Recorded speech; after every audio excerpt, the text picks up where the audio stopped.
Aksi rombongan pemotor mendadak viral di media sosial. Ya, sebuah video memperlihatkan rombongan pemotor nyasar di acara hajatan warga.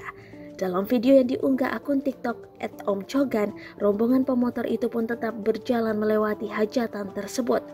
Namun mereka permisi pada saat melintasi hajatan itu dengan sangat sopan. Bahkan, para pemotor tersebut berjalan dengan pelan, seakan takut mengganggu para tamu yang datang.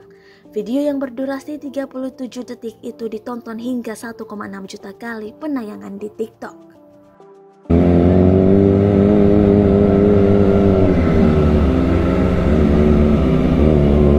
Waduh, kono. Ini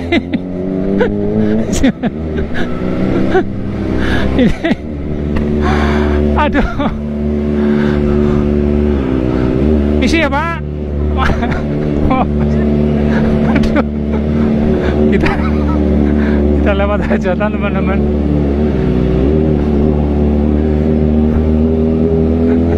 Aduh.